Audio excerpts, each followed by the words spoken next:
लोकसभा चुनाव के लिए कांग्रेस के 10 प्रत्याशियों की घोषणा के ठीक बाद सचिन पायलट अपने विधानसभा क्षेत्र टोंक पहुंचे। यहां प्रत्याशियों की घोषणा की। टोंक से हरीश मीणा को प्रत्याशी बनाने समेत लोकसभा चुनाव पर विस्तार से पायलट ने अपनी बात रखी।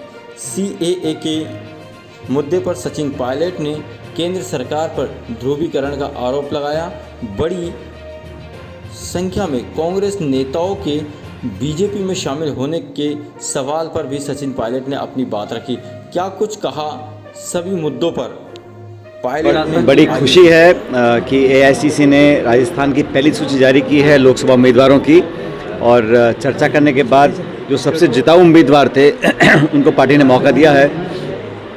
और 10 साल से जो भाजपा के सांसद हैं और उनकी पूरी रिपोर्ट कार्ड हमारी जनता के सामने है। 10 सालों में 25 सांसदों ने क्या किया, क्या नहीं किया, और ये चुनाव जो है परफॉर्मेंस पे, सरकार की गवर्नेंस पे और 10 साल की रिपोर्ट कार्ड पर लड़ा जाएगा। राहुल गांधी जी की यात्रा लगातार चल रही है। आज महाराष्ट्र में गए हैं और लगातार खड़गे साहब और राहुल गांधी जी हम वो बात कर रहे हैं जो जनता की बातें हैं। लोकसभा चुनाव से पहले जो जनता सुनना चाहती है, युवाओं के लिए, महिलाओं के लिए, SC ST के लिए, गरीबों के लिए, किसानों के लिए। और कांग्रेस पार्टी ने जो संकल्प लिया है, कांग्रेस पहली पार्टी है जिसने MSP पर कानून लाने के लिए अपनी प्रतिबद्धता स्पष्ट की है। भाजपा 10 साल सरकार में रही है, आज तक उन्होंने ऐसा काम नहीं किया, ना करना चाहते हैं। तो मुझे लगता है ये चुनाव बड़े महत्वपूर्ण हैं और लगातार कांग्रेस पार्टी की मीटिंग चल रही हैं और AICC ने जो अध्ययन करने के बाद लोगों को मैदान में उतारा है, मैं समझता हूँ वो बहुत सबसे जिताऊ उम्मीदवार हैं और अच्छे बड़े बहुमत से इस बार कांग्रेस पार्टी लोकसभा चुनाव में परफॉर्म करने वाली है। राजस्थान के 10 नाम आए हैं, तो ये तय हो गया कि अशोक जी और सचिन पायलट जी अब चुनाव नहीं लड़ेंगे। देखिए, जो भी चुनाव लड़ेगा या नहीं लड़ेगा, इसका निर्णय अखिल भारतीय कांग्रेस कमेटी के अध्यक्ष और हमारी CEC होती है, जो सेंट्रल इलेक्शन कमेटी होती है, वो सारी बात संज्ञान में लेने के बाद अलग अलग व्यक्तियों को, कार्यकर्ताओं को, नेताओं को जिम्मेदारी देती है। किसी को प्रदेश की, किसी को जिले की, किसी को चुनाव की, किसी को प्रचार की, तो अलग अलग काम बटे हुए हैं। लेकिन जो भी चुनाव लड़ रहा है उम्मीदवार, वो कांग्रेस पार्टी का उम्मीदवार है और हम सब लोगों का उम्मीदवार है। तो जो 10 नाम अभी सामने आए हैं, वो सबकी सलाह से, सबको कंसल्ट करने के बाद, बहुत गंभीर विचार विमर्श करने के बाद वो निष्कर्ष पर पार्टी पहुंची है। और आप देखिएगा जो लिस्ट आई है उसमें काफ़ी सारे नौजवानों को मौका दिया है, कुछ अनुभवी लोग भी हैं, लेकिन सबसे जिताऊ उम्मीदवार है उसको पार्टी ने नॉमिनेट किया चुनाव लड़ने के लिए। राजस्थान में वर्तमान लोकसभा सांसद वो भाजपा छोड़ के कांग्रेस में आए हैं, तो हमारे पास तो वर्तमान सांसद विधायक आ रहे हैं और बीजेपी में सब पूर्व जा रहे हैं जो कभी हुआ करते थे। तो इस बात को भी जनता को समझना चाहिए। जो व्यक्ति कांग्रेस की विचारधारा को ग्रहण कर रहा है और जो हमारे लंबे इतिहास को स्वीकार कर हमारे नेतृत्व में विश्वास कर रहा है, उस व्यक्ति को पार्टी में ले भी रही है और मौका भी दे रहा है। मुझे खुशी है कि पार्टी ने लोगों को मौका दिया है उनकी परफॉर्मेंस देखकर और उनका पार्टी की तरफ कमिटमेंट देखकर, और सभी जो 10 अब तक नाम आए हैं वो सब जिताऊ उम्मीदवार हैं हमारे। पायलट साहब, ये गंभीर मामला नहीं है कि पूर्व मंत्री अशोक गहलोत सरकार के वो एक साथ जाते हैं, ये कहीं नुकसान नहीं नजर आता आपको उसके? देखिए, कोई भी व्यक्ति अगर, जैसा मैंने कहा कि अगर कोई पार्टी छोड़ता है, उनकी क्या मजबूरियां थीं, क्या व्यवस्थाएं थीं, मैं नहीं जानता हूं, लेकिन अचानक इतना बड़ा हृदय परिवर्तन होना चुनाव से ठीक पहले, जनता सवाल पूछ सकती है कि वैसा इस मौके पर क्यों किया गया।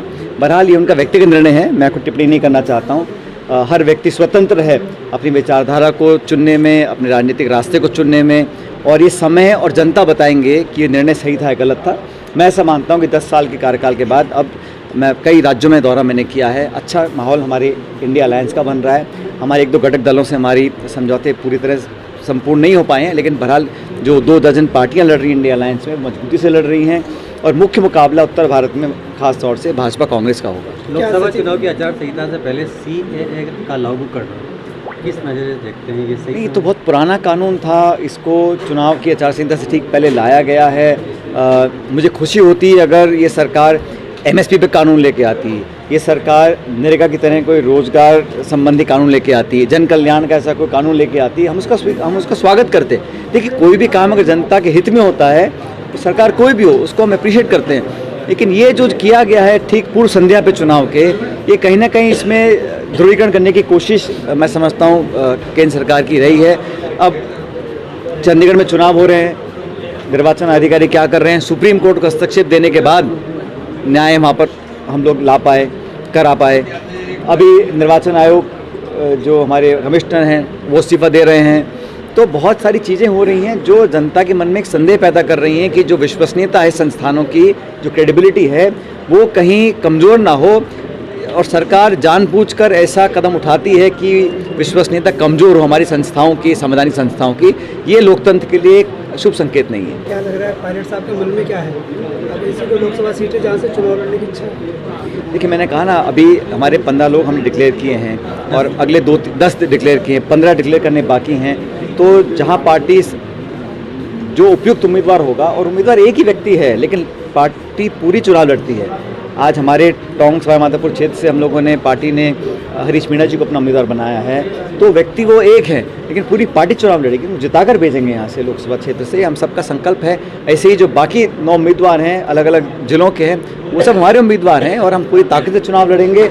और जब माहौल में देख रहा हूँ, अब भारतीय जनता पार्टी अगर इतनी कॉन्फिडेंट होती कि 300 पार, 400 पार, 500 पार अगर वो कर रहे होते, तो एक एक सीट पर अपने विपक्ष की विरोधी लोगों को क्यों ले रहे हैं? राजस्थान हो, महाराष्ट्र हो, जहाँ पर भी वो एक एक व्यक्ति को अपने पास ले रहे हैं। अगर इतने उनमें कॉन्फिडेंस था अपनी ताकत के ऊपर, तो क्या ज़रूरत है कि विरोधी पार्टियों को तोड़ने की, हमारे पूर्व मंत्री, पूर्व सांसद, पूर्व विधायकों को लेने की? तो ये कहीं ना कहीं जहन में उनके फिक्र है कि हम कह कुछ रहे हैं, धरातल पर वास्तविकता कुछ और है। कांग्रेस और जो भी टिकट वितरण हुआ है, ये कांग्रेस पार्टी के सेंट्रल लीडरशिप ने किया है। परिस्थिति को देखा, क्षेत्र को देखा, जनता की मांग को देखा, समीकरण को देखा, और जितना उम्मीदवार कौन हो सकता है, ये देखने के बाद निर्णय लिया गया है। जो भी जहाँ से चुनाव लड़ रहा है पूरी मजबूती से लड़ेगा। कांग्रेस पार्टी एकजुटता से चुनाव लड़ेगी और सफलता हासिल करेगी। राजस्थान और सचिन पायलट का रिश्ता कहाँ तक? जीवन के अंतिम सांस तक। ये सवाल नहीं है।